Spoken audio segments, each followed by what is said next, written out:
Hey everybody, it's Zach from Myshire Farm, and we are going to try to help you on your quail adventure today by talking about incubating. Now, we've got some videos on that, but I wanted to talk about and cover something that we've not talked about before. Now, obviously you see that it is a beautiful day here at Myshire Farm, and with that, the seasons change. Well, when the seasons change, sometimes you have to change the way you do things with raising Coturnix quail or hatching your eggs. And that's what we're gonna talk about today. I've been doing a lot of Zoom meetings and a lot of one-on-ones on our Quail University course, which you can check out at quailuniversity.com. And a lot of those questions every week is the incubation process. Well, I've got a lot of videos on that, but again, there's something that we've not really talked about that I wanted to make very clear.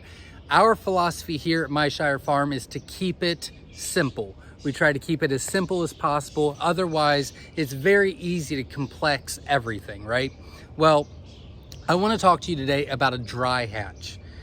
A lot of people really stress over the exact numbers for the temperature and the humidity in your incubation process. Now, the temperature is very, very important. Now, in other videos, I've told you that it fluctuates and that you can have a range that it needs to be in. So for example, it really should be at 99.5, but it can fluctuate between 99 and 100, and it's not going to affect the hatch. Now, that is very, very important, and you really can't deviate from that. However, the humidity during the incubation process is not the same. So you can fluctuate quite a bit on that. So during the summer, we actually have adopted the dry hatch rule. And that is when it starts getting warm out until it starts getting cool out, we do not add any water and do not even look at the humidity during the incubation process. It does not matter. So you just let it go, right? Just focus on the temperature, and then at lockdown, bump that humidity up to 75% and you'll be golden.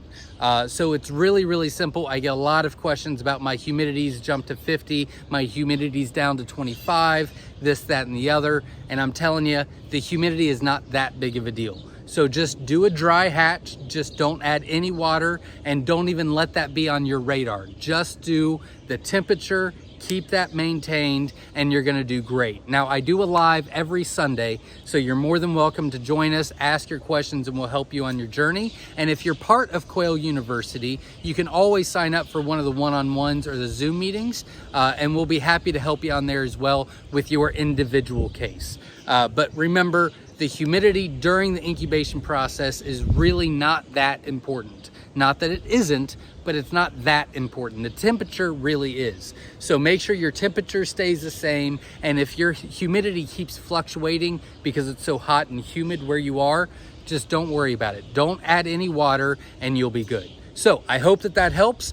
Keep us in mind to watch new videos, and thanks for watching. Stay safe, everybody.